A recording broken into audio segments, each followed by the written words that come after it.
अस्सलाम वालेकुम दोस्तों, वेलकम टू माय चैनल। उम्मीद है आप लोग खैरियत से होंगे। काफ़ी दिनों बाद मैं वीडियो अपलोड कर रहा हूँ क्योंकि कुछ मसरूफियात की वजह से मैं वीडियो अपलोड नहीं कर पा रहा था। तो आज की वीडियो के अंदर हम लोग सर्जिया की जो रेपो है उसका रिवीजन स्टार्ट करेंगे, जिसके अंदर हमारे पास कुछ स्टेप्स हैं, स्टेप 0 टू स्टेप 10, जो कि हमारे टेस्ट के अंदर भी आ रहे हैं। तो उन्हीं में से हम हमारा टेस्ट होगा, वो उसी में से आएगा, स्टेप 0 से स्टेप 10 में। तो आज की वीडियो के अंदर हम लोग स्टेप 0 से स्टेप 2 तक पढ़ेंगे और इसको इम्प्लीमेंट भी करके देखेंगे। वीडियो शुरू करने से पहले मैं ये बता दूं कि अगर आपने सब्सक्राइब नहीं किया है तो काइंडली इट्स अ रिक्वेस्ट कि सब्सक्राइब कर लें। और दूसरी चीज़ ये कि जो मेरी वीडियोस होती हैं उनमें आप, अगर मैं इसको प्ले करूं कोई भी वीडियो को, तो यहाँ पे मेरे पास एक क्वालिटी का ऑप्शन आ रहा होता है। आप लोग के पास भी ये ऑप्शन आ रहा होगा। तो क्वालिटी यहाँ से आप लोग जितनी हाई रखेंगे उतनी वीडियो अच्छी चलेगी, वरना ब्लर होगी। तो अगर मैं 720 या 1080 रख रहा हूँ, 1080 रख रहा हूँ, तो मेरी क्वालिटी अच्छी आएगी। लेकिन अगर मैं कम क्वालिटी रख रहा हूँ तो मेरे पास अच्छी नहीं आएगी क्वालिटी, तो आपको सही दिखेगा नहीं। तो मैं रिकमेंड करूँगा कि आप लोग पहले तो इसकी क्वालिटी, जब भी आप वीडियो स्टार्ट करें तो वीडियो की क्वालिटी बढ़ा लें। दूसरा ये कि वीडियोस को लैपटॉप पे देखें, ताकि आप लोग मेरे साथ साथ वीडियो को पॉज कर करके कोड को इम्प्लीमेंट भी करते रहें, साथ साथ कोड को अपने पास खुद से करते भी रहें, क्योंकि सिर्फ देखने से नहीं होगा, कुछ आपको इम्प्लीमेंट भी करना पड़ेगा। ठीक है, तो चलते हैं अपनी सर्दिया की रेपो जल्दी से खोल लेते हैं और मैं जाऊँगा क्रोम पे और लिखूँगा गिटहब पेनावर्स। जैसे ही मैं लिखूँगा तो मेरे पास पहली रेपोजिटरी आएगी पेनावर्स गिटहब के नाम से। मैं इसके अंदर आऊँगा और मेरे पास कुछ फ़ोल्डर्स आएँगे। लर्न टाइप स्क्रिप्ट के नाम से मेरे पास एक और इसके अंदर रेपो बनी होगी, उसमें मैं आ जाऊँगा और हम लोग यहाँ पे सारे स्टेप्स दिख जाएंगे। यहाँ पे मेरे पास स्टेप 0 है, मैं इसके अंदर आ जाता हूँ और यहाँ पे app.ts के अंदर मैं आ जाऊँगा। तो मैंने अपनी फ़ाइल खोल ली है। ठीक है, तो ये कोड है हमारा। अब शुरू करते हैं हम लोग स्टेप 0। अच्छा, ये वाला लिंक मैं आप लोगों को प्रोवाइड कर दूँगा डिस्क्रिप्शन में, वीडियो के डिस्क्रिप्शन में आप लोगों को मिल जाएगा। तो और आप सर्च भी कर सकते हैं, जैसे अभी मैंने सर्च करके दिखाया, और यहाँ पे मैं रेपो मैंने खोल ली है। ठीक है, तो स्टार्ट करते हैं स्टेप 0। मैं आऊँगा अपने कोड एडिटर के अंदर और मैंने वहाँ से कोड कॉपी कर लिया है और मैं यहाँ पे इसको पेस्ट कर दूँगा और समझते हैं आप इसे। तो बेसिकली हमारे पास ये क्या हो रहा है इस कोड के अंदर, तो हमारे पास एक लेट का कीवर्ड है, मैसेज का वेरिएबल है, सही है। और वेरिएबल के अंदर हमने हेलो वर्ल्ड को स्टोर करवा दिया है, कुछ भी नहीं किया है, सिंपल हमारे पास एक स्ट्रिंग है। स्ट्रिंग का मतलब होता है सेंटेंस, कोई भी सेंटेंस हो सकता है। वो सेंटेंस हमने एक वेरिएबल के अंदर स्टोर करवा दिया है। ठीक है, तो हम लोगों ने इसको स्टोर करवा लिया है मैसेज के वेरिएबल के अंदर, और कंसोल डॉट लॉग के अंदर मैंने मैसेज को प्रिंट कर दिया। कंसोल डॉट लॉग हमने लिख के और ब्रैकेट्स के बीच में हमने इसको प्रिंट कर दिया। अब मैं इसको रन करता हूँ तो TSC main dot T S file का नाम क्या था, मेन डॉट टी एस। और उसी कमांड के अंदर ये मैंने कंपाइल किया और उसी में मैंने एंड लगा के इसको वो भी कर दिया, रन भी कर दिया। कंपाइल अलग होता है, फिर रन होता है। तो मैंने एक ही कमांड लिखी है, कंपाइल की, ये कमांड कंपाइल की कमांड है, फिर एंड लगाया 2 मरतबा, और फिर नोड मेन डॉट जेएस से मैंने इसको रन कर लिया और मैं एंटर करूँगा तो बस आउटपुट आ जाएगा। तो आप लोग देख सकते हैं हमारे आउटपुट में हेलो वर्ल्ड आ रहा है। क्यों आ रहा है? क्योंकि हमने हेलो वर्ल्ड को स्टोर कराया था मैसेज के वेरिएबल के अंदर, और मैसेज को हमने सिर्फ प्रिंट करा दिया है। कंसोल डॉट लॉग सिर्फ प्रिंट कर रहा होता है। ठीक है, अच्छा, इन्फरिंग टाइप्स, तो टाइप्स का भी हम लोग आगे देखेंगे, इसको छोड़ दें और इस कमेंट्स को छोड़ दें। तो ये हो गया हमारा पहला स्टेप 0, जिसके अंदर कुछ भी नहीं किया, सिर्फ एक स्ट्रिंग को हमने एक वेरिएबल के अंदर स्टोर करवाया है। और वो आप लोग देख सकते हैं इसकी जो टाइप है वो ऑटोमेटिकली स्ट्रिंग हो गई है। तो इसी को हम इन्फरिंग टाइप कह रहे होते हैं कि हमने कोई टाइप नहीं दी यहाँ पे, उसे खुद ही अज्यूम कर लिया, अज्यूम नहीं किया, मतलब उसे खुद ही पता चल गया कि मैं यहाँ पे, क्योंकि मैंने डबल कोटेशंस दिए हैं, मतलब ये जो हमारे पास होता है सिंबल डबल कोटेशंस का, ये इसके बीच में हमने सेंटेंस दिया है ना, तो इसलिए उसको पता चल गया कि ये जो भी चीज़ होगी वो स्ट्रिंग होगी। अगर मैं तो 5 भी लिखता हूँ तो वो उसको स्ट्रिंग ही लेगा। ठीक है, क्योंकि हमने डबल कोटेशंस के अंदर लिखा है उसको। अगर मैं खाली 5 लिखूँगा तो फिर ये इसको नंबर ले लेगा, क्योंकि वो अब डबल कोटेशंस के अंदर नहीं है। तो मैंने डबल कोटेशंस के अंदर जो भी लिखूँगा, चाहे वो नंबर ही क्यों ना हो, वो उसको स्ट्रिंग ही लेगा। ठीक हो गया, तो ये हो गया हमारा पहला स्टेप। वापस से चलते हैं, इसमें कुछ इतना ख़ास था नहीं। मैं आता हूँ वापस से स्टेप 0 पे। स्टेप 0 पे मेरे पास सब हो गया। अब मैं आऊँगा जेसन ऑब्जेक्ट्स, स्टेप 0 का पार्ट ए। तो यहाँ पे हमारे पास जेसन ऑब्जेक्ट जो होता है क्या होता है, तो अगर आप लोगों ने टाइपस्क्रिप्ट पढ़ी है तो फिर आप लोगों को पता होगा कि जावास्क्रिप्ट के अंदर या टाइपस्क्रिप्ट के अंदर भी हमारे पास ऑब्जेक्ट्स होते हैं कुछ। तो उसका भी सिंटेक्स कुछ ऐसा ही होता है कि हमारे पास कर्ली ब्रैकेट्स होते हैं, और कर्ली ब्रैकेट्स के बीच में हमारे पास, कर्ली ब्रैकेट्स के अंदर हमारे पास की वैल्यू पेयर्स होते हैं। की वैल्यू पेयर मतलब की होती है और वैल्यू होती है, सही है। तो यानी कि की हमारी इसमें क्या होगी, नेम हमारा की हो गया, और वैल्यू क्या है, विपिन। यानी इसका जो एक्चुअल नाम है, जैसे मैं अपनी बात करूँ, मेरा नाम जाहिर है, तो मैं यहाँ पे जाहिर लिख सकता हूँ, और है का प्रॉपर्टी का नाम क्या है, नेम। इसी तरीके से जो मेरी एज है, जो मेरी एज एक्चुअल वैल्यू है, वो वैल्यू कहलाएगी यानी 21, सही है। और जो एक्चुअल मेरे पास की यानी कि की है, यानी प्रॉपर्टी है, कि उसको कहते क्या है, वो एज कहते हैं उसको। तो एक होती है की और एक होती है वैल्यू, उसको भी हम देख लेते हैं। बेसिकली ये हमारे पास टाइप्स के अंदर ऑब्जेक्ट्स होते हैं। अब जेसन क्या होता है, जेसन भी हमारे पास कुछ इसी तरीके से होता है, ऑब्जेक्ट ही होता है। जावा स्क्रिप्ट ऑब्जेक्ट नोटेशन, जेएस का मतलब जावा स्क्रिप्ट, ओ का मतलब ऑब्जेक्ट, एन का मतलब नोटेशन, ठीक है। तो ये हमारे पास टेक्स्ट बेस्ड डाटा फॉर्मेट होता है। तो सब बड़ा कर लेता हूँ मैं इसको। और अब ये पूछ रहे हैं कि जावास्क्रिप्ट से जो जावास्क्रिप्ट के अंदर जो ऑब्जेक्ट्स होते हैं, यानी कि जो हमने पढ़े हैं ऑब्जेक्ट्स और जेसन, वो सिमिलर होता है या नहीं होता, मतलब वो सेम होते हैं या नहीं होते। नहीं, वो सेम नहीं होते, क्योंकि जावास्क्रिप्ट के ऑब्जेक्ट्स के अंदर हम लोग फंक्शंस को बना सकते हैं। यानी एक ऑब्जेक्ट हमने बनाया, उसके अंदर हम लोग कोई फंक्शन भी रख सकते हैं। फंक्शन आप लोगों को पता है क्या होता है, नहीं पता तो आगे देख लेंगे। तो इसमें हमें सिर्फ याद रखने वाली बात ये कि नहीं, सेम नहीं होते। क्यों नहीं होते सेम, क्योंकि जावास्क्रिप्ट ऑब्जेक्ट के अंदर जो हम लोग अभी तक पढ़ते आ रहे थे ऑब्जेक्ट्स, उनके अंदर हम फंक्शंस भी बना सकते हैं, लेकिन जेसन के अंदर हम लोग नहीं बना सकते। जेसन क्या, ये जेसन होता है। दूसरी चीज़ ये कि जेसन जो है, जो जेसन ये टॉपिक है या ये कॉन्सेप्ट है, इस कॉन्सेप्ट को हम लोग अदर प्रोग्रामिंग लैंग्वेज में भी यूज़ कर सकते हैं। दूसरी प्रोग्रामिंग लैंग्वेज, सिर्फ जावास्क्रिप्ट तो नहीं है ना दुनिया में, और भी प्रोग्रामिंग लैंग्वेज, पाइथन हो गई, सी हो गई, जावा हो गई, और जावास्क्रिप्ट अलग है, जावा अलग है। तो जावा हो गई, पाइथन हो गई, ये सब, रूबी हो गई, ये सारी प्रोग्रामिंग लैंग्वेजेस हैं। इनको हम लोग यूज़ इस किसके साथ यूज़ कर सकते हैं, जेसन के साथ यूज़ कर सकते हैं। लेकिन जावास्क्रिप्ट का जो ऑब्जेक्ट है, जो अभी तक हम पढ़ता है, वो सिर्फ जावास्क्रिप्ट में या टाइपस्क्रिप्ट में यूज़ होते हैं, ठीक हो गया। जेसन को हम लोग किसी भी प्रोग्रामिंग लैंग्वेज में यूज़ कर सकते हैं, इवन जावास्क्रिप्ट के अंदर भी जेसन यूज़ हो सकते हैं, सही है। तो ये हो गया। अब आती है बात जेसन डाटा। तो जेसन डाटा क्या होता है, जेसन डाटा का मैंने अभी आपको थोड़ा सा ओवरव्यू दिया था। इसमें की वैल्यू पेयर्स होते हैं, सही है। इसमें हमारे पास की वैल्यूज पेयर होता है, ठीक हो गया। तो इसमें की वैल्यू पेयर का मतलब क्या है, ये की हो गई हमारी, नेम हमारी की है, और वेपन जो एक्चुअल नाम है वो वैल्यू है। तो इसीलिए हम, ये पेयर है, दोनों का पेयर बना हुआ है, इसलिए हम इसको की वैल्यू पेयर कह रहे हैं, ठीक है। और दूसरी बात ये कि दोनों की भी और वैल्यू भी दोनों हम लोग डबल कोटेशंस में लिखते हैं, डबल कोटेशंस में लिखते हैं, सही है। डबल कोटेशंस में हम लोग लिखते हैं दोनों को, की को भी वैल्यू को भी। आगे चलते हैं, और हमारे पास फिर आएगा जेसन ऑब्जेक्ट। तो जेसन ऑब्जेक्ट कुछ भी नहीं किया, की वैल्यू पेयर हमने लिखे, यानी की लिखी, वैल्यू लिखी, दोनों को हमने डबल कोटेशंस में लिखा है, सही है। डबल कोटेशन, डबल कोटेशन, यहाँ पे भी डबल कोटेशन, डबल कोटेशन। और जो नंबर होगा ना, बेसिकली नंबर को हम लोग डबल कोटेशन में नहीं लिखेंगे, क्योंकि मैंने अभी आपको बताया, अगर हम लोग डबल कोटेशन में उसको लिखते तो वो स्ट्रिंग काउंट होता, लेकिन हमें नंबर चाहिए, तो नंबर को हम लोग डायरेक्टली लिखेंगे। ये किया, और सिर्फ हमने इसको कर्ली ब्रैकेट लगा दिए, कर्ली ब्रैकेट लगा दिए। तो ये हमारा हो गया जेसन ऑब्जेक्ट, ठीक हो गया। तो ये हमारा हो गया जेसन ऑब्जेक्ट, किस कुछ भी नहीं किया, की वैल्यू पेयर लिखे, और यहाँ पे हमने कर्ली ब्रैकेट्स लगा दिए। और अगर आपके पास मल्टीपल प्रॉपर्टीज है, नेम हो गया, एज हो गया, या और भी प्रॉपर्टीज हो गई, नेम हो गया, नेम हो गया, एज हो गया, कलर हो गया, तो उनको हम कॉमा से सेपरेट करते हैं, कॉमा आ जाएगा, सही है। जैसे यहाँ पे कॉमा लगा दिया, अब एक और होती तो मैं यहाँ पे कॉमा लगाता, फिर आगे अलग प्रॉपर्टी लिखता, ठीक है। इसको मैं कोड से भी समझा देता हूँ जल्दी से। अच्छा, मैं इसको कॉपी करूँगा और यहाँ पे पेस्ट करूँगा।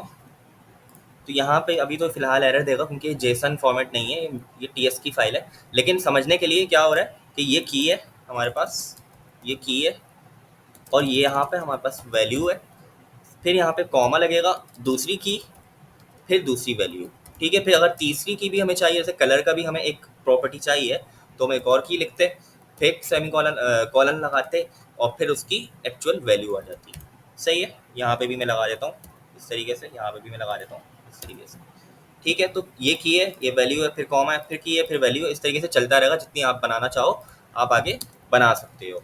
जैसे मैं कलर यहाँ पे बना देता हूँ, सही है, रेड। इसको मैं कमेंट कर देता हूँ, इसको मैं रन नहीं करना था, जस्ट समझाने के लिए मैंने किया था। तो ये हो गया जेसन ऑब्जेक्ट, ये हमारा जेसन ऑब्जेक्ट है। अब जेसन एरे की अगर हम लोग बात कर लें तो जेसन एरे में हमारे पास क्या है कि सेम टू सेम वही चीज़ है, सिर्फ उसमें ये क्या है कि हम लोग जेसन एरे में सिर्फ डायरेक्ट वैल्यूज़ लिख रहे हैं। विपिन अगर हम लोग जेसन एरे की बात करें, एरे क्या होता है, बस एरे हमने पढ़ा था उसी तरीके से सेम टू सेम, इसमें कोई डिफरेंस नहीं है कि स्क्वायर ब्रैकेट्स के अंदर हमारे पास वैल्यूज़ आ जाती हैं डायरेक्ट, की वगैरह इसमें नहीं आती। ठीक है, यानी कि अगर मैं नेम्स की एक एरे ले लूँ तो इसमें विपिन है, अंकित है, राज है, या मैं अपना नाम ले लूँ जाहिद, तो मैं इसमें आगे भी लिख सकता हूँ, तो जितने भी वैल्यूज़ मैं चाहूँ इसमें डाल सकता हूँ। सिर्फ क्या होगा कि हमारे पास ये इस तरीके से स्क्वायर ब्रैकेट्स आ जाएंगे, कुछ भी नहीं होगा। ठीक हो गया। अच्छा, इसी तरीके से हमारे पास अब एक्सेसिंग की बात आती है कि इसको एक्सेस कैसे करेंगे। हमने इसको सीखना लिखना तो सीख लिया, अब कंसोल डॉट लॉग के थ्रू हम लोग इसको एक्सेस कर सकते हैं। फॉर एग्जांपल मैं यहाँ पे जैसे कि मैंने एक ऑब्जेक्ट बनाया, एक ऑब्जेक्ट जेसन ऑब्जेक्ट में बनाता हूँ। ठीक है, इस तरीके से यहाँ मैंने इसको पेस्ट कॉपी किया और पेस्ट किया, और फिर मैं क्या करूँगा, इसको प्रिंट कराऊंगा। तो प्रिंट कैसे कराऊंगा तो देख लेते हैं। सिर्फ मैंने क्या किया है, एक डिटेल नाम से एक ऑब्जेक्ट बनाया, नेम मैं चेंज कर देता हूँ, जाहिर लिख देता हूँ, और नेम मेरे पास एक प्रॉपर्टी की है, सही है, या प्रॉपर्टी कह सकता हूँ उसको, प्रॉपर्टी आ रहा है या की कह लें, बात बराबर है। और ये हमारे पास एक्चुअली में एक ये हमारे पास क्या है, वैल्यू है, एक्चुअल वैल्यू है। नेम क्या है, जाहिर है। एज क्या है, 21। ठीक है, तो एज यहाँ पे आ जाएगी। तो इस तरीके से हम लोग ऑब्जेक्ट हमने बना लिया। अब बात आती है कि इसको हम लोग एक्सेस कैसे करें, मतलब इसको हम प्रिंट कराना है। अगर मुझे नेम प्रिंट कराना है तो कैसे होगा नेम प्रिंट, डिटेल ऑब्जेक्ट का नाम आएगा, ऑब्जेक्ट का नाम लिख के डॉट लगाऊंगा, और डॉट के बाद मैं उस प्रॉपर्टी का या उस की का नाम, उस की को लिख दूंगा। अब एज है अगर, तो एज में प्रिंट करा दूंगा, डॉट एज। आप जब डॉट डालोगे तो खुद ही आ जाएगा, नेम भी आ गया, एज आ गया, कुछ भी करा सकते हो। ठीक हो गया। मैं इसको जल्दी से रन करके दिखा देता हूँ। मेरे पास यहाँ पे नेम है तो नेम जाहिर आना चाहिए। ये कुछ ऊपर का आउटपुट प्रिंट हो रहा है, इसको मैं मिटाता हूँ और वापस से मैं रन करता हूँ अप एरो की से। अप एरो की से की तो पुरानी कमांड आ गई मेरे पास, और मेरे पास यहाँ पे नेम प्रिंट होके आ गया। सही है। दूसरा तरीका क्या होता है एक्सेस करने का, कि हम लोग स्क्वायर ब्रैकेट के थ्रू भी कर सकते हैं। एक्सेस हम लोग स्क्वायर ब्रैकेट के थ्रू भी कर सकते हैं, यानी कि मैं इस तरीके से भी लिख सकता हूँ। डिटेल मैंने लिखा, आगे स्क्वायर ब्रैकेट डाला, फिर यहाँ पे लिख दिया, फिर यहाँ पे वापस से स्क्वायर ब्रैकेट एंड हो गया। स्क्वायर ब्रैकेट के अंदर मैंने डबल कोटेशंस में प्रॉपर्टी का नाम देना है या की का नाम देना है। सही है। तो की क्या थी, मेरी नेम थी, तो मैंने किसके अंदर दिया, स्ट्रिंग के अंदर दिया। तो यहाँ पे ध्यान ये रहे कि डॉट में तो हम लोग बगैर डबल कोटेशन के दे रहे थे, लेकिन यहाँ पे हमारे पास डबल कोटेशंस के अंदर, जब हम लोग स्क्वायर ब्रैकेट यूज़ करेंगे तो डबल कोटेशंस के अंदर उस की का नाम आएगा। ठीक है, यहाँ पे की का नाम क्या था, नेम। अब मैं एज लिख देता हूँ, यहाँ पे एज करके दिखा देता हूँ, एज। तो इस तरीके से भी हम लोग कर सकते हैं। अच्छा, मैं उसको मिटाता नहीं हूँ, दोनों तरीके लिख देता हूँ, डिटेल डॉट नेम और डिटेल और स्क्वायर ब्रैकेट और एज अंदर उसके। ठीक है, अब यहाँ पे मेरे पास नेम भी प्रिंट हो जाएगा और एज भी प्रिंट हो जाएगी, जाहिर और 21। ठीक हो गया। तो 21 मेरे पास दोनों तरीके से हम लोग इसको प्रिंट कर सकते हैं, वैल्यूज़ को। सही है, इस तरीके से ये बता दिया इन लोगों ने, और ये वही चीज़ है जो हमने ऊपर बनाई थी। ठीक है, इसको ऐसे एक लाइन में लिखना चाहे तो एक लाइन में लिखना चाहे तो ऐसे लिख लें। अच्छा, फिर हमारे पास यूजेस क्या होते हैं, तो यूजेस मोस्ट कॉमनली हमारे पास जब हम लोग बड़ी बड़ी एप्लीकेशंस बना रहे होते हैं तो उनमें बैक एंड और फ्रंट एंड का काम होता है। अगर आप लोग नहीं पता बैक एंड फ्रंट एंड होता है क्या होता है तो अभी छोड़ दें इसको।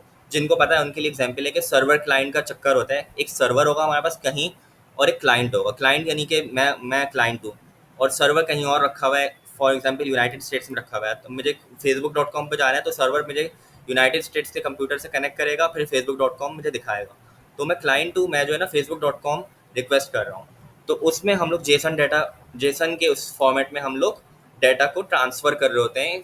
क्लाइंट टू सर्वर या सर्वर टू क्लाइंट हम लोग डाटा को ट्रांसफ़र कर रहे होते हैं। ठीक है, और दूसरा ये कि जेसन अदर प्रोग्रामिंग लैंग्वेजेस में भी यूज़ हो रहा होता है। तो इसके हमारे एडवांटेजेस हैं बहुत, कि एक हमने स्टैंडर्ड बना दिया है, एक स्टैंडर्ड के तौर पे यूज़ हो रहा है। और भी होते हैं जेसन के अलावा, और भी होंगी ऐसी लैंग्वेजेस जो कि डाटा के लिए, डाटा ट्रांसफ़र के लिए एपीआईज यूज़ करती हैं, लेकिन जेसन फेमस है। तो अदर प्रोग्रामिंग लैंग्वेजेस में भी इसको हम यूज़ कर सकते हैं। सही है। तो ये हमारा हो गया स्टेप 0 पार्ट ए। स्टेप 0 का पार्ट बी पे आ जाते हैं, और यहाँ पे मैं app.ts खोल लूँगा। अब यहाँ पे क्या हो रहा है, बेसिकली स्टेप 0 पार्ट बी में हमारा जो है वो सिंटैक्स एरर है। सिंटैक्स एरर क्या होता है, तो अगर आप लोगों ने प्रोग्रामिंग पढ़ी है तो उसमें ना हमारे पास एरर्स आ रहे होते हैं, कुछ हमारे पास एरर्स होते हैं। ज़रूरी नहीं आप हमेशा कोड बिल्कुल सही लिखो, एरर्स उसमें आएगा ही आएगा ज़रूर। तो एरर को देख के घबराना नहीं होता, उसको हमें डिकोड करना होता है, उसको हमें डिबग करना होता है। जैसे कि फॉर एग्जांपल यहाँ पे मैं बस मैंने यही वाला कोड जो मेरे पास रेपो में था, जो मेरे पास रेपो में कोड है, उसको कॉपी करके यहाँ पे पेस्ट किया है। तो यहाँ पे मेरे पास एरर आ रहा है कोई। अब वो एरर क्या है, तो एरर को निकालने के लिए, एरर को डिबग करने के लिए, एरर को सॉल्व करने के लिए हम लोग को क्या करना होगा कि जो जहाँ भी रेड लाइन हमारे पास आ रही है ना, पहली रेड लाइन, वहाँ पे आप लोगों को माउस लेके लाना होगा और यहाँ पे आपको पढ़ना होगा क्या है, अननोन कीवर्ड और identify did you mean let. वो बोल रहा है कि कीवर्ड अननोन है, ये मैं जानता नहीं हूँ, ये क्या लिखा है तुमने, स्पेलिंग में मिस्टेक है। लेट तो नहीं कहना चाह रहे हो आप, हमने डबल टी लगा दिया है। तो हाँ बिल्कुल हम लेट कहना चाह रहे हैं, अगर मैं इसको लेट करूँ तो ये मुझे एरर खत्म कर देगा। तो ये हमारे पास एक तरीके का सिंटैक्स एरर है। अब एरर की बात हो गई, एरर की कुछ टाइप्स होती हैं, सही है, एरर की टाइप्स होती हैं। मैं लिख देता हूँ, पहली टाइप है सिंटैक्स एरर, जो कि हमने अभी पढ़ रहे हैं। सिंटैक्स एरर जो कि मैंने आप लोगों को बताया कि यूजुअली वो स्पेलिंग मिस्टेक होती है, लेकिन स्पेलिंग मिस्टेक किस में होती है, स्पेलिंग मिस्टेक आपकी जो टाइप स्क्रिप्ट के अपने कीवर्ड्स होते हैं। जैसे कि टाइप स्क्रिप्ट का कीवर्ड मैं क्या कह लूँ, आप लोग हम लोगों ने फॉर लूप पढ़ा है, फॉर का लूप पढ़ा है हमने। अब मैं अगर फॉर के लूप के अंदर, फॉर लूप का सिंटेक्स कुछ ऐसा होता है कि यहाँ पे बस इस तरीके से कुछ राउंड ब्रैकेट्स होते हैं और कर्ली ब्रैकेट्स आ जाते हैं। तो अगर मैं एक ब्रैकेट गायब कर दूँ तो सिंटेक्स एरर है, सही है। यहाँ से अगर मैं एक इसकी बॉडी में से कोई ब्रैकेट गायब कर दूँ तो इसका सिंटेक्स एरर है। फंक्शन की बात कर लेते हैं, फंक्शन एक कीवर्ड है टाइप स्क्रिप्ट का, फंक्शन।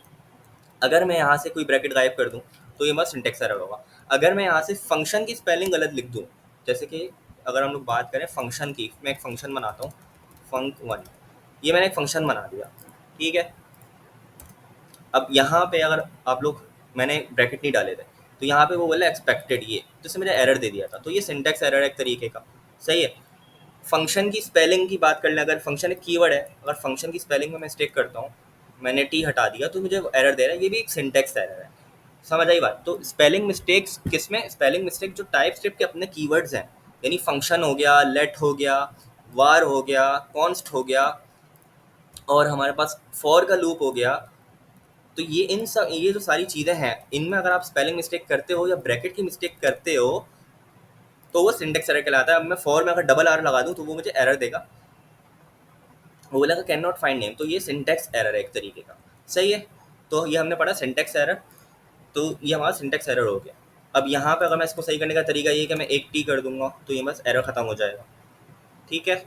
तो जो हमारे पास कीवर्ड्स हैं टाइप स्क्रिप्ट के, वो उनमें अगर हम लोग कुछ मिस्टेक कर रहे हैं स्पेलिंग की या ब्रैकेट्स की, या फंक्शन या फॉर का लूप है, एसिंग फंक्शंस होगा, एसिंग की स्पेलिंग में अगर मैं वाई हटा दूँ तो उसमें वो एरर देगा, सिंटेक्स एरर कहलाएगा कि आपने उस कीवर्ड की स्पेलिंग गलत लिखी है, ठीक हो गया। तो ये याद रखिएगा, कीवर्ड की स्पेलिंग गलत लिखी, जो टाइप स्क्रिप्ट के अपने कीवर्ड्स हैं, क्योंकि आगे एक और टाइप एरर की, इसमें आप कन्फ्यूज होंगे। इसलिए मैं बार बार कह रहा हूँ कि कीवर्ड जो टाइप स्क्रिप्ट के अपने कीवर्ड्स हैं, जो हमने जो प्री डिफाइंड कीवर्ड्स हैं। अब ये जो फंक्शन है ये प्री डिफाइंड टाइप स्क्रिप्ट ने बनाया हुआ है कि यही स्पेलिंग होगी तभी ये चलेगा, वरना ये रन नहीं होगा। अगर मैं स्पेलिंग गलत लिखूंगा तो वो नहीं रन होगा। तो इसीलिए इसकी स्पेलिंग हमें ध्यान से लिखनी पड़ेगी ताकि सिंटेक्स एरर नहीं आए। तो ये जो कीवर्ड होते हैं अपने टाइप स्क्रिप्ट के, उनकी स्पेलिंग और ब्रैकेट्स का ख्याल हमें रखना पड़ता है, ये सिंटेक्स एरर में आते हैं। अगर इसमें एरर आ रहा है तो ये सिंटेक्स एरर है, ठीक हो गया। अब हम आते हैं टाइप सी, टाइप एरर में आते हैं, जो कि स्टेप 0 का सी है। तो यहाँ पे मैं आ जाऊँगा और इस कोड को मैं कॉपी करूँगा, वापस से इधर आऊँगा और पेस्ट कर दूँगा। तो ये हमारी दूसरी टाइप है एरर की। सिंटेक्स एरर के बाद हमारे पास टाइप एरर है।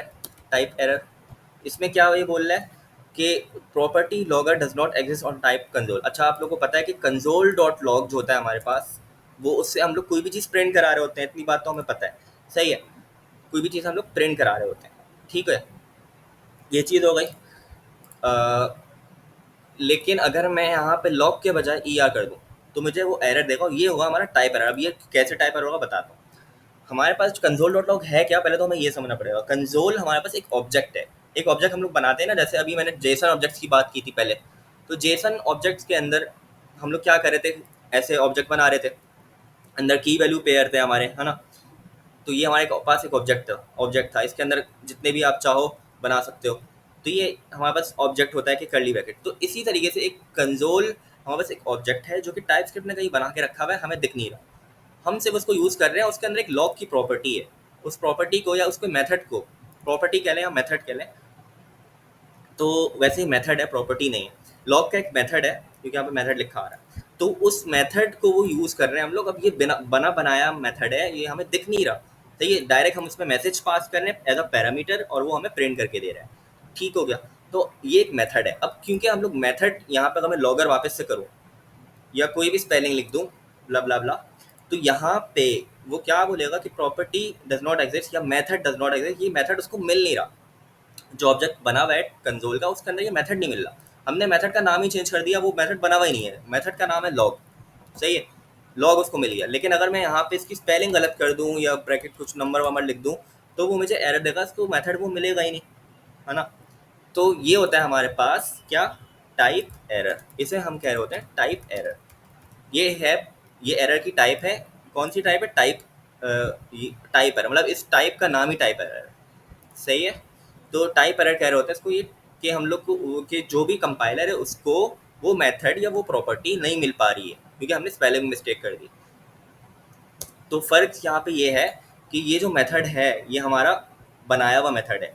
सही है, और आप लोग बोलोगे तो उस तरीके से सेम ही हो गया सिंटैक्स एरर कि इसमें भी स्पेलिंग मिस्टेक नहीं। हाँ, तो एक तरीके से सेम है, लेकिन आप लोग गौर करो, मैंने कहा था कि जो टाइप स्क्रिप्ट के अपने कीवर्ड्स होते हैं, अगर जब मैं सिंटैक्स एरर की बात कर रहा था तो मैंने कहा था टाइप स्क्रिप्ट के जो अपने कीवर्ड्स हैं। टाइप स्क्रिप्ट के अपने कीवर्ड्स क्या हैं, टाइप स्क्रिप्ट के अपने कीवर्ड्स लेट हो गया, फॉर का लूप हो गया, फंक्शन हो गया, सही है, कॉन्स्ट हो गया, वार हो गया, ये टाइप स्क्रिप्ट के अपने कीवर्ड्स हैं। तो ये सिंटेक्स एरर, इनकी स्पेलिंग में मिस्टेक करेंगे तो ये इसके अपने कीवर्ड्स हैं, इसमें सिंटेक्स एरर आएगा। लेकिन अगर जो हम लोग मेथड्स बना रहे हैं, जो हम लोग वेरिएबल्स बना रहे हैं, तो वो हम लोग खुद बना रहे हैं। अब यहाँ पे तो हमने लॉग, एक तरीके से देखा जाए तो टाइप स्क्रिप्ट ने खुद ही बनाया हुआ है, सही है, लेकिन वो मेथड बनाया है किसी ने, तो वो मेथड बना बनाया नहीं है। अभी हमें लग रहा है कि बना बनाया, हमारे लिए बना बनाया, लेकिन वो कभी ना कभी किसी ने बनाया हो, तो वो एक मेथड है। तो जब भी हम मेथड की बात कर रहे हैं ना, किसी क्लास के अंदर या किसी ऑब्जेक्ट के अंदर, यहाँ पे कंसोल का जो ऑब्जेक्ट है उसके अंदर ये मेथड प्रेजेंट होगा, तो उसमें अगर हम मिस्टेक करेंगे तो वो हमारा टाइप एरर होता है। इसी तरीके से अगर मैं बात कर लूँ मेथड्स हो गए, फंक्शंस हो गए, फंक्शन में कर रहा हूँ, अगर फंक्शन की बात कर लूँ, फंक्शन, और फंक्शन में मैं क्या करूँ, फंक्शन एक बनाता हूँ फंक वन के नाम से, और यहाँ पे मैं जब इसको कॉल कराऊंगा मैं फंक वन के बजाय फंक टू लिख देता हूँ, तो क्या ये कॉल होगा। तो ये किस टाइप का एरर है, ये भी हमारा टाइप एरर ही है। सही है, क्यों, क्योंकि ये टाइप का अपना कीवर्ड नहीं है, ये हमारे पास टाइप एरर इसलिए क्योंकि उसको वो मिल नहीं पा रहा।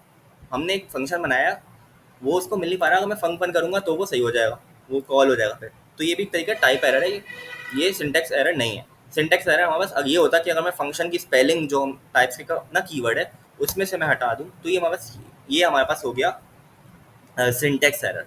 ठीक है, और ये फंक टू और फंक वाला जो एरर है वो हमारे पास टाइप एरर में आएगा। ठीक हो गया। अब हमारे पास तीसरी टाइप होती है असाइनेबिलिटी एरर, तो ये भी देख लेते हैं। स्टेप 0 का डी पार्ट, यहाँ पे मैं आऊँगा, एक्सपेंड करूँगा और ऐप डॉट टी एस के इसके ऐप डॉट टी एस के अंदर जाऊँगा। यहाँ पे मेरे पास असाइनेबिलिटी एरर ये बोल रहा है। तो असाइनेबिलिटी एरर क्या होता है, ये ईजी है, वो दोनों सिमिलर थे इसलिए थोड़ा सा डिफिकल्ट लगेगा आप लोगों को। ये वाला इतना आसान, इतना मुश्किल नहीं है, ईजी है ये वाला। तो इसको मैंने यहाँ से कोड कॉपी किया, सही है, और यहाँ पे मैंने आके पेस्ट कर दिया। तो यहाँ पे देख लेते हैं जल्दी से। मेरे पास एक वेरिएबल है, सही है, मैसेज का, मेरे पास एक वेरिएबल है। अच्छा, आउटपुट की स्क्रीन मैं अभी बंद कर देता हूँ। मेरे पास एक वेरिएबल है मैसेज का जिसके अंदर हेलो वर्ल्ड है, इतना तो समझ आता है, ये स्ट्रिंग का वेरिएबल है। सही है, यहाँ पे आ गया स्ट्रिंग, ये स्ट्रिंग हमने इसको असाइन कर दिया। अब यहाँ पे मैं क्या कर रहा हूँ कि मैसेज का वेरिएबल मैंने वापस से लिखा, सही है, ये वाला, लेकिन ये जो वेरिएबल है मेरा इसको मैं अब 6 दे रहा हूँ। तो अगर मैं इसको 6 दे रहा हूँ तो वो क्या बोल रहा है कि type number is not assignable, type number is not assignable to type string. यानी भाई तुमने पहले तो टाइप स्ट्रिंग का वेरिएबल बना दिया, सही है, हेलो वर्ल्ड जब हमने किया तो ऑटोमेटिकली टाइप इन्फ्रेंस हुआ, और टाइप इन्फ्रेंस से उसको स्ट्रिंग असाइन हो गया, यानी कि स्ट्रिंग की इसकी टाइप असाइन हो गई। अब दूसरी बार जब उसके बाद हमने वापस से नंबर असाइन करने की कोशिश कर रहे हैं उसको, तो वो नंबर असाइन नहीं होगा क्योंकि ये जो कैरेक्टर है, ये जो भी है, ये डाटा जो है ये नंबर टाइप का है, ये नंबर है।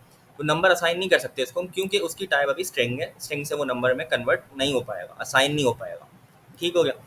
तो इसीलिए यहाँ पे ये एरर दे रहा है कि जो हमने वेरिएबल पहले हमने स्ट्रिंग से बनाया था उसको हम नंबर असाइन करें तो एरर देगा। सेम टू सेम अगर हम लोग इस तरीके से करें कि यहाँ पे हम लोग नंबर दे रहे हैं 5, यहाँ पे मैं इसको स्ट्रिंग कर दूँ तो मुझे एरर देगा कि भाई type string is not assignable to type number.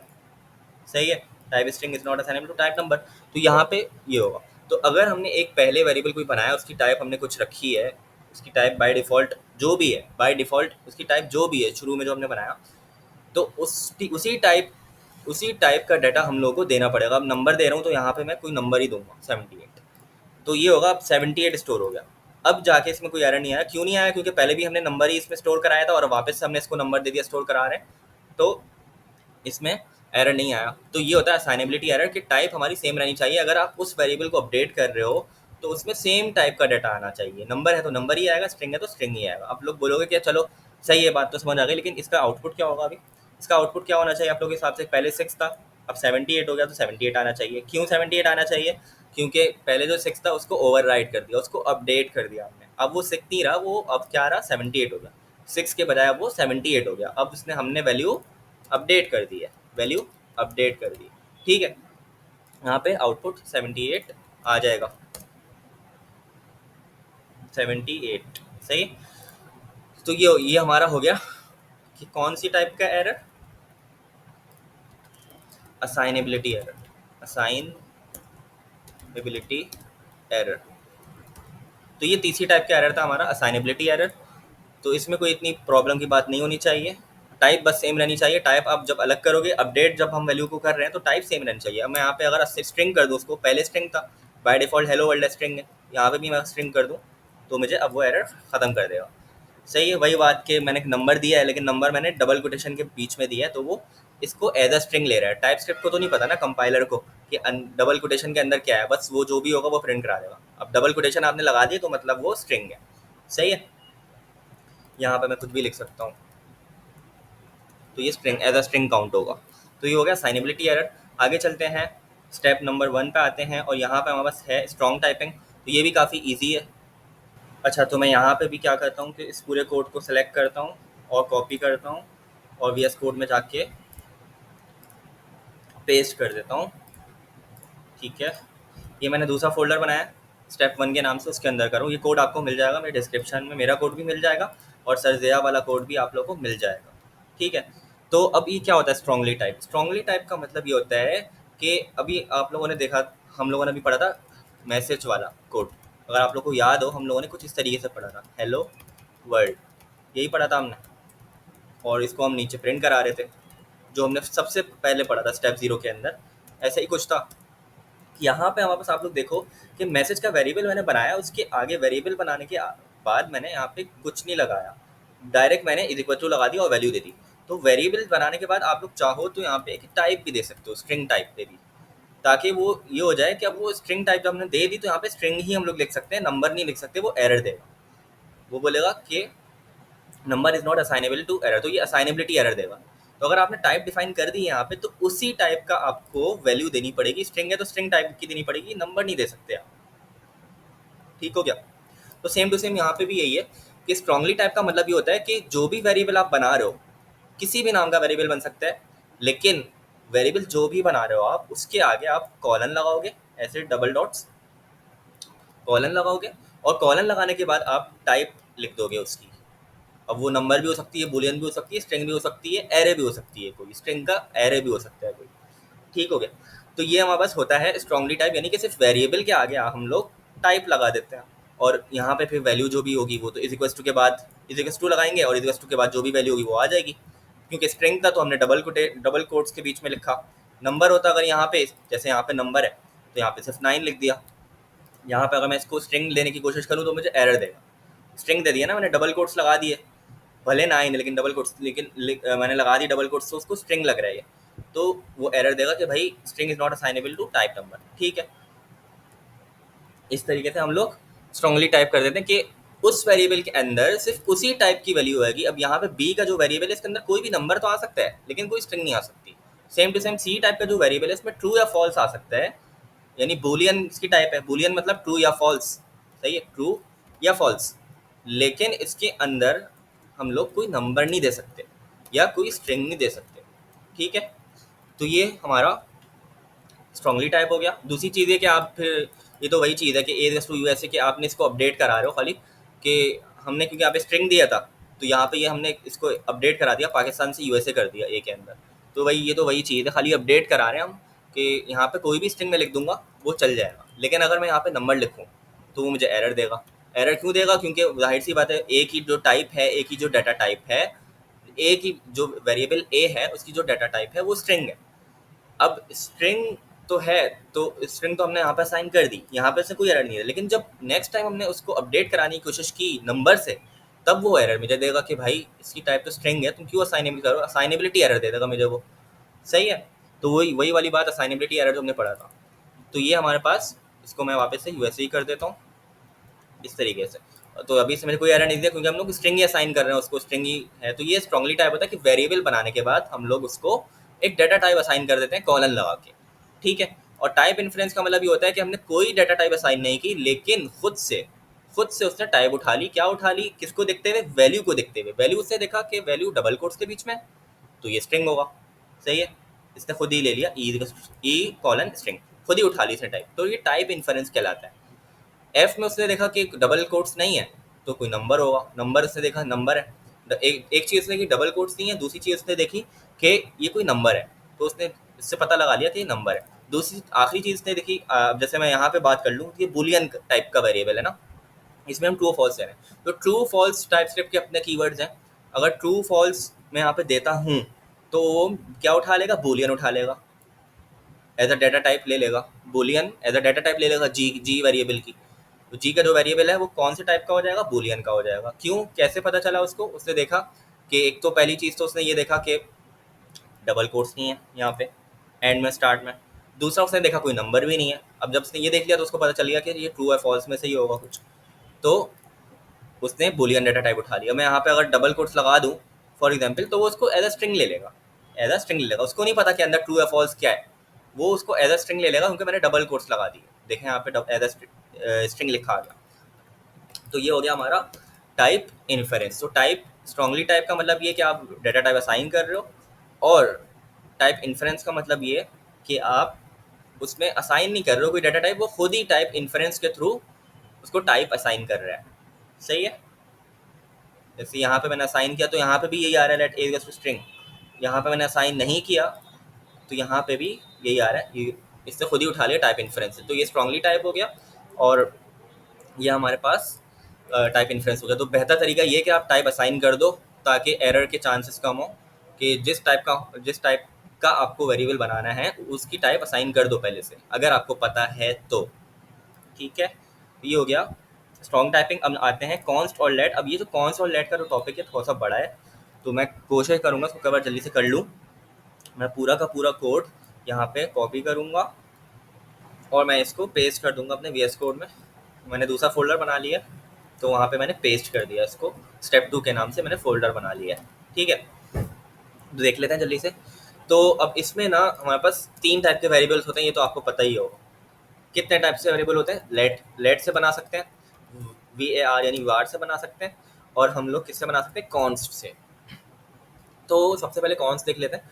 Const का जो वेरिएबल हमारा पास होता है ना, वहाँ पे वैल्यूज चेंज नहीं होती थी। अगर आपने एक मरतबा उसको असाइन कर दिया ए, तो अब ए ये ज़िंदगी भर 5 ही रहेगा। सही है। अगर आपने बी को असाइन कर दिया 33, तो वो बी ज़िंदगी भर क्या रहेगा? 33 ही रहेगा।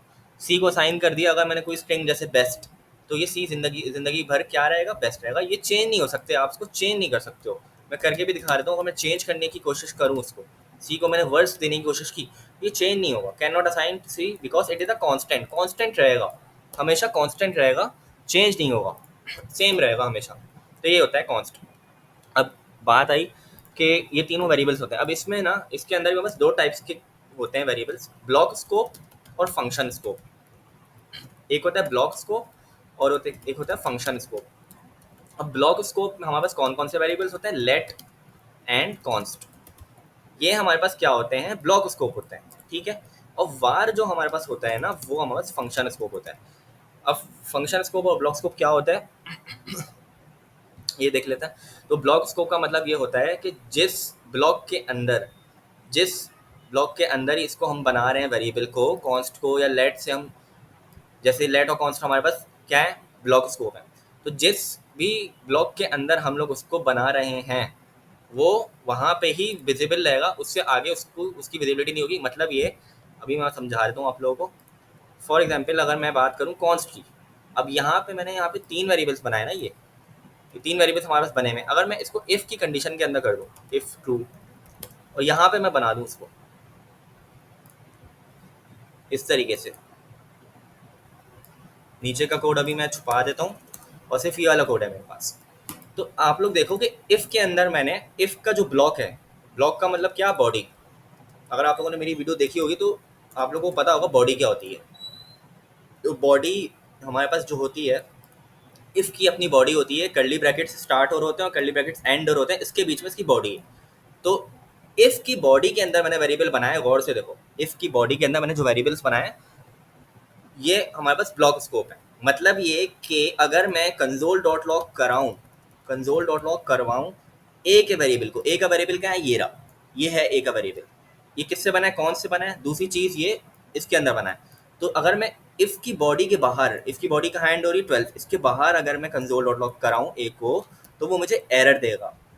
क्यों एरर देगा, क्योंकि ये ब्लॉक स्कोप है। ब्लॉक स्कोप का मतलब ये कि जिस ब्लॉक में ये डिफाइन हुआ है या डिक्लेयर हुआ है उसी ब्लॉक के अंदर हम उसको यूज़ कर सकते हैं, उससे बाहर यूज़ नहीं कर सकते।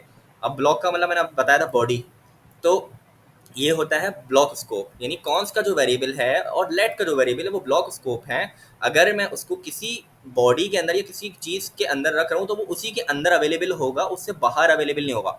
अब यहाँ पे ये चीज़ खत्म हो गई, इफ़ की जो बॉडी है वो यहाँ पे खत्म हो गई, इसके बाहर अवेलेबल नहीं है। तो यहाँ पे उसने एरर दे दिया, मुझे कैन नॉट फाइंड नेम ए। यही चीज़ अगर मैं यहाँ से कट करके इसके अंदर यूज़ करना चाहूँ तब मुझे वो एरर नहीं देगा। क्यों नहीं देगा, क्योंकि अब इसको ए मिल गया। वही वाली बात, ये ब्लॉक स्कोप है, ब्लॉक के अंदर या बॉडी के अंदर इसको यूज़ कर सकते हैं हम, ए को कंसोल डॉट लॉग करवा सकता हूँ, प्रिंट करवा सकता हूँ। लेकिन यही चीज़ अगर मैं इसके नीचे लेके चले जाऊँ और बॉडी के बाहर रख दूँ तो मुझे एरर देगा, उसको नहीं देखेगा। सेम टू सेम लेट वाली चीज़ भी यही है। अगर मैं एक वेरिएबल बनाता हूँ लेट से, लेट के कीवर्ड से अगर मैं एक वेरिएबल बनाता हूँ, टेस्ट का वेरिएबल मैंने बना लिया और उसको मैं कुछ भी दे देता हूँ, अभी मैं टेस्ट या हेलो दे देता हूँ, सही है। और हेलो, अच्छा वेरिएबल का नाम मैं रख देता हूँ टेस्ट, सही है। टेस्ट मैंने वेरिएबल का नाम रखा। अब जो है मैं इसको अगर टेस्ट लिखूँ यहाँ पे तो क्या वो मुझे प्रिंट करके देगा, नहीं देगा, क्योंकि मैंने अभी कहा कि लेट और कॉन्स्ट ब्लॉक स्कोप है, वो एक ब्लॉक के अंदर अवेलेबल होंगे, ब्लॉक के बाहर उसको मैं अगर प्रिंट कराना चाहूँगा वो नहीं देगा, वो नहीं इसको उठाएगा। अब मैं इसी को चीज़ को अंदर लाऊंगा तो वही वाली चीज़, ये मुझे एरर नहीं देगा, ये प्रिंट हो जाएगा। यहाँ प्रिंट करके भी दिखा देता हूँ मैं आप लोगों को।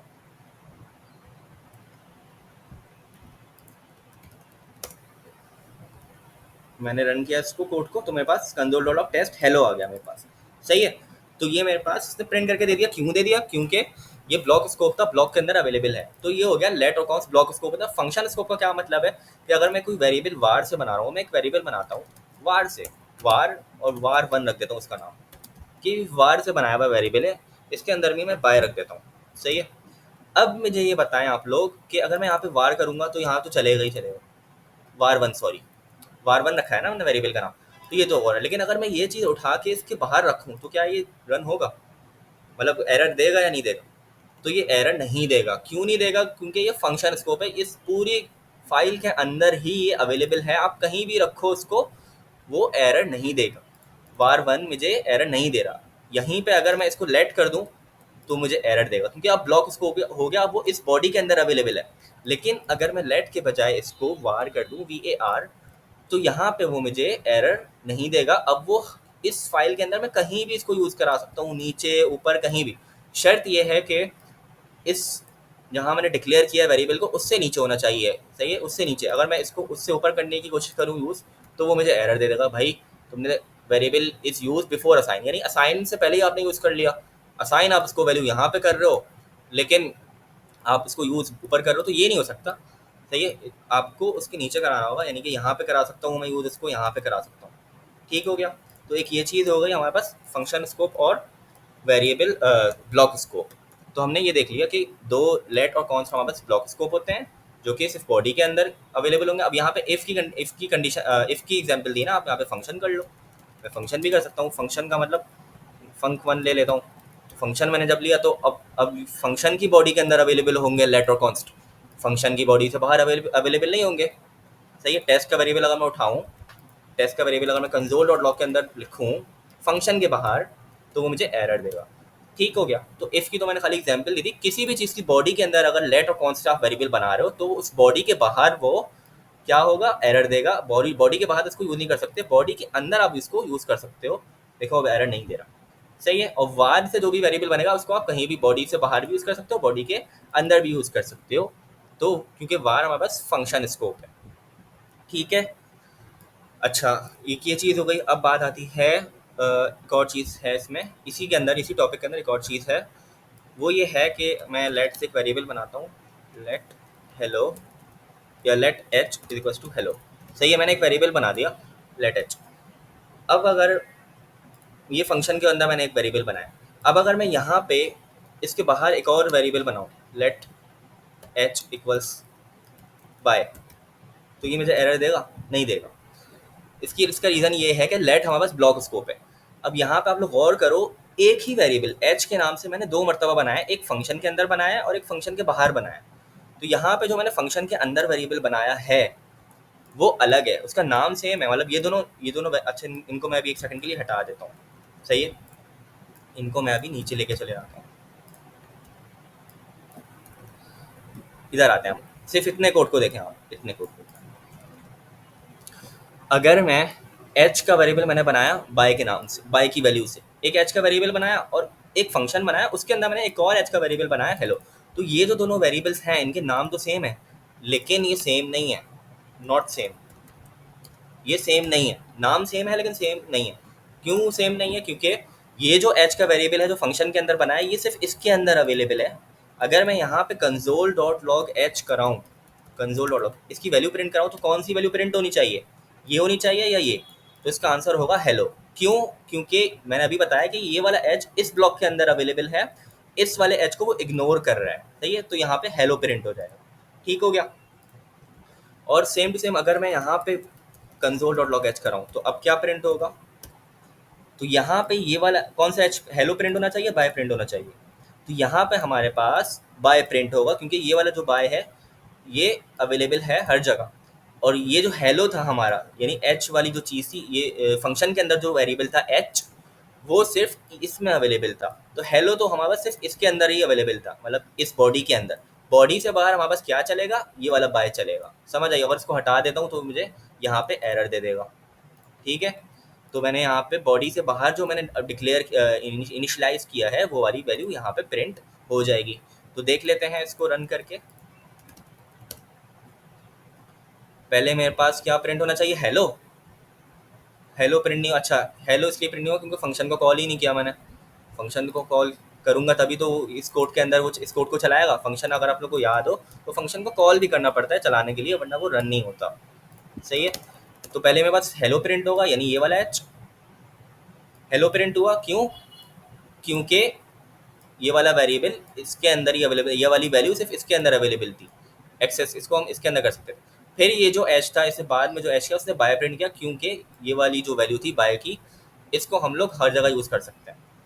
अब अगर फॉर एग्जांपल मैं यहाँ से ये हटा दूँ लेट एच, फंक्शन के अंदर जो मैंने डिक्लेयर कराया था, अब क्या होगा? तो यहाँ पे तो ये एरर नहीं दे रहा। अब ये कौन सा एच उठा रहा होगा? तो अब ये एच ये वाला उठा रहा है। समझ आई बात? तो इसका मतलब ये हुआ कि जब हम लोग ऊपर बना रहे हैं ये ग्लोबल वेरिएबल है। सही है। इसको हम लोग फंक्शन के अंदर भी यूज़ कर सकते हैं, फंक्शन के बाहर भी यूज़ कर सकते हैं। या कह लूँ इफ़ की कंडीशन, अगर इफ़ की कंडीशन में उठाऊँ, इफ़ की कंडीशन के अंदर लूँ, इफ़ को मैंने ट्रू कर दिया, यानी कंडीशन ट्रू है, हर हाल में चलेगा ही चलेगा ये। इफ़ की बॉडी के अंदर मैंने कंसोल डॉट लॉग एच लगाया और इफ़ की बॉडी के बाहर मैंने एक लगाया। तो अभी इस सूरत में हमारे पास, क्योंकि हमने ग्लोबल वेरिएबल, ये ग्लोबल वेरिएबल है। सही है। ये ग्लोबल वेरिएबल है। ग्लोबल का मतलब ये है कि हर जगह अवेलेबल है। इफ़ की बॉडी के अंदर भी अवेलेबल है और किसके अंदर, इसकी बॉडी के बाहर भी अवेलेबल है। तो हम लोग इसको हर जगह एक्सेस कर पा रहे हैं, मुझे एरर नहीं दे रहा। तो अभी तो मुझे दोनों जगह क्या प्रिंट करके देगा? बाय प्रिंट करके देगा। लेकिन अगर मैंने इफ़ की बॉडी के अंदर इसी नाम से एक और वेरिएबल बना लिया, जैसे हेलो, तो अब ये लोकल वेरिएबल हो गया। तो एक और चीज़ इसमें आ जाती है, local and global variables. Local and global variables. तो मेरे पास ये वाला जो h है ये लोकल वेरिएबल है, ये सिर्फ इस बॉडी के अंदर अवेलेबल है और इसकी वैल्यू भी चेंज है हेलो। तो यहाँ पे वो क्या प्रिंट करके देगा, हेलो प्रिंट करके देगा। और ये वाला जो वेरिएबल है जो मैंने फंक्शन या इफ की कंडीशन से बाहर बनाया है, जो मेन बॉडी में बनाया मैंने, जो मेन फाइल है उसमें बनाया ना, डायरेक्ट मैंने बना दिया, किसी बॉडी के अंदर तो नहीं बनाया मैंने, मतलब कर्ली ब्रैकेट्स के अंदर तो नहीं बनाया ना, डायरेक्ट बना दिया। तो ये मेरे पास ग्लोबल वेरिएबल है, ये हर जगह अवेलेबल है।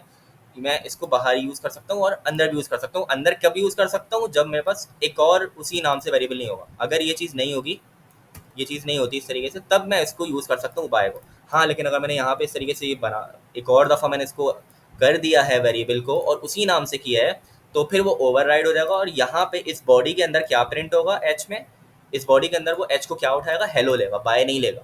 सही है, तो बात समझ आई। थोड़ा सा टेक्निकल है, थोड़ा सा बारीकी वाली चीज़ है कि अगर हम लोग एक ग्लोबल वेरिएबल बना रहे हैं तो वो जो उसकी जो भी वैल्यू होगी वो इफ़ की कंडीशन के अंदर भी अवेलेबल वही रहेगी, अभी इस वक्त में बाय रहेगा।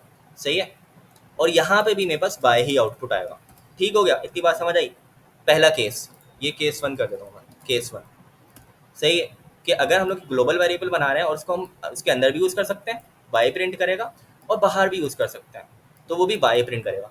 दूसरा केस क्या है कि अगर मैं एक वेरिएबल बना रहा हूँ ग्लोबल, सही है, केस 2 कर देता हूँ इसको, और यहाँ पे मैं आई कर देता हूँ, यहाँ पे भी आई कर देता हूँ, यहाँ पे भी आई कर देता हूँ।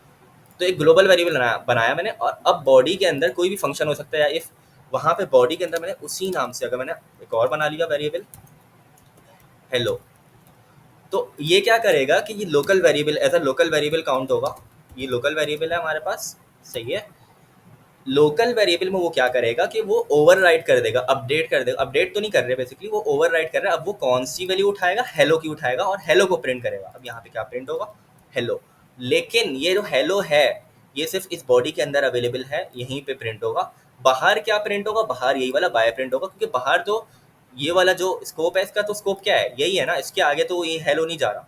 ये वाला वेरिएबल लोकल है, लोकल है, सही है।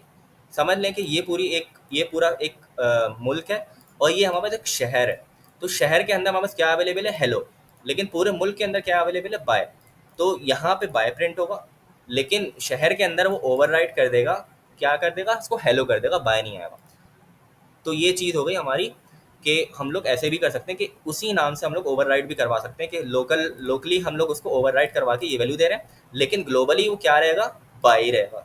ठीक है, क्योंकि ग्लोबली यानी कि मतलब कि बॉडी के बाहर तो हम लोग ये वाला हेलो नहीं यूज़ कर सकते ना, ये तो बॉडी के अंदर है। अभी हमने देखा था ये ब्लॉक स्कोप होता है, अभी हमने पढ़ा था कि जो भी वेरिएबल बॉडी के अंदर डिक्लेयर होगा या इनिशलाइज होगा वो बॉडी के अंदर ही रहेगा। तो यहाँ पे हेलो की जो वैल्यू है वो बॉडी के अंदर ही रहेगी।